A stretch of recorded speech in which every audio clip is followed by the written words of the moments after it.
Hi there, Cosmic Family. My name is Jahliel. In this incarnation, we have the moon still going through Aries, and today it made a square, with the conjunction between Venus and Jupiter in Cancer.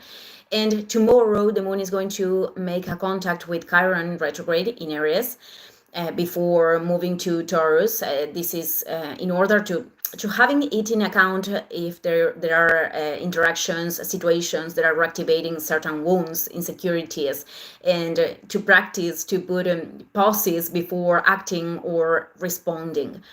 Venus and Jupiter are responding to the moon because it is the ruler of Cancer. Therefore, this could represent an amplified impulse of wanting to obtain certain desires. Sorry, I am mixing the languages.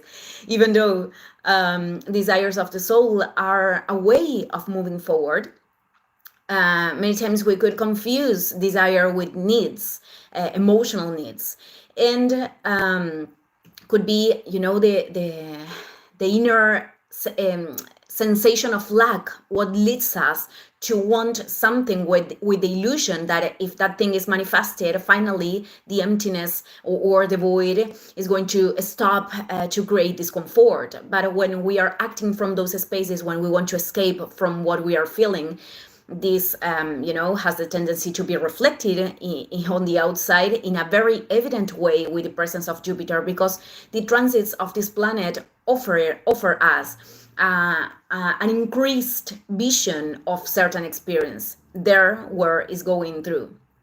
Right now it is in conjunction with Venus.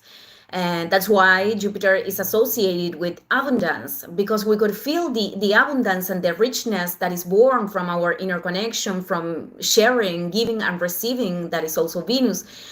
But could also represent, an increase of these emotional movements that they are going to give us an information. If we are talking about anger, could be the lack of boundaries or the lack of listening to ourselves. If it is sadness, could be, that we are speaking to ourselves in a dialogue that responds to a past version, or that there is a focus on the past that is not serving in order to put our look ahead.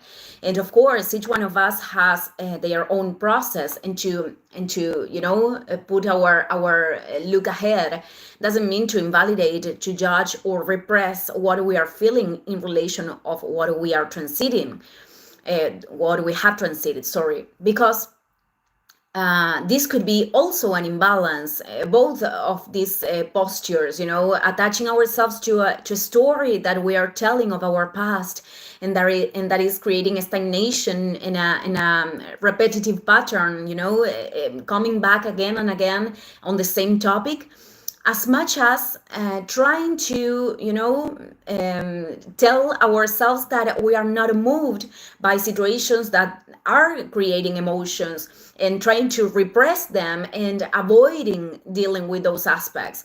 There are people that don't want to remember parts of their lives, not because they have integrated them, on the contrary, and that would also be expressed probably in unconscious ways. So bringing light to all of this is precisely to recognize with honesty if one of these polarities are being part of our life, whether the resistance to let go, or the fear of having this reencounter with something that still impacts in our present. And both of them actually are born from fear, because when we are not letting go of something that is not making us feel good, there is an aspect of the identity that sees a benefit in it. We wouldn't experiment resistance if not. So an example of this could be, sustaining a relationship where there are dynamics of drama and control that are more Plutonian aspects. No one actually feels good in those spaces, but there are people that are sustaining them, first of all, because it's familiar, because chaos is something known for them. And then because there is this childish need of their inner child of not being abandoned, rejected, of not feeling alone. And then there is the narrative of the mind, that could justify this and to put excuses, whether it is the economic situation, the children, the years that were invested. But when the narrative sustains an experience that is not being evolutionary, sooner or later, this is going to affect us in other orders, resources, other relationships, physical body. So because all of this that I am explaining, I don't like, the label of calling planets like malefic or benefic. Jupiter and Venus are benefic planets, are supposed to. But in occasions, the choices that we could do from our attachments or from this seeking of immediate satisfaction, as much as, falling in excesses or traveling as a way of escapism to not deal with, aspects, inner aspects, that could be other perspective of Jupiter, could be felt initially as something good, but probably later emerges guilt, or what was there is intensified.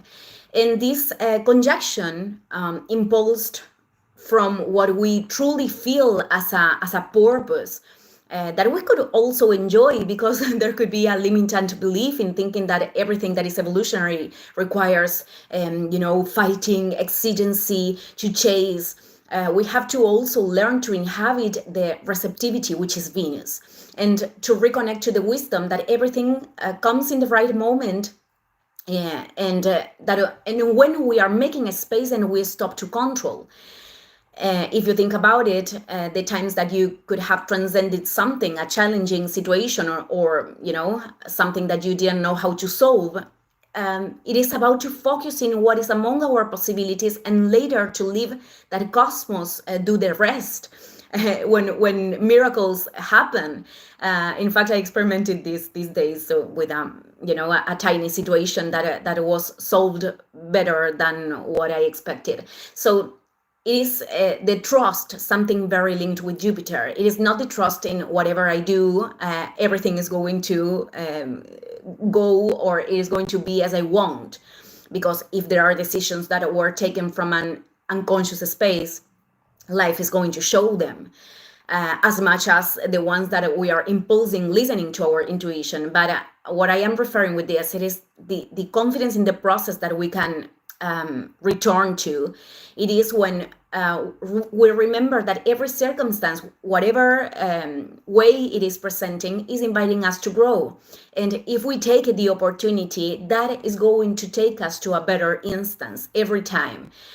Because evolution, it is not coming from a punishment for bad people and a reward for the good ones, because consciousness and unconsciousness in different levels inhabit in all of us. Evolution is a path to remember how to incarnate love and to remember an inner truth, to share it later. Once we have assimilated those processes, and while we discover and we recognize how we want to share that with others. And very important, having in account that sharing, it is not forcing anyone to listen, to receive, or accept who we are or what we have to give, because that is a distortion from love. But all every person that has these genuine intentions to integrate this, to change and being a better person for himself or herself, and obviously with the disposition to take decisions in coherence with that, it is connecting with one of the most one of the purest intentions of the soul. And cosmos can read that, recognizes the sacred spark that wants to return to light, and puts the bridges right there for the people that want to walk through them, to go beyond what we know, or beyond what we already remember. Thank you, everyone. See you in the next video.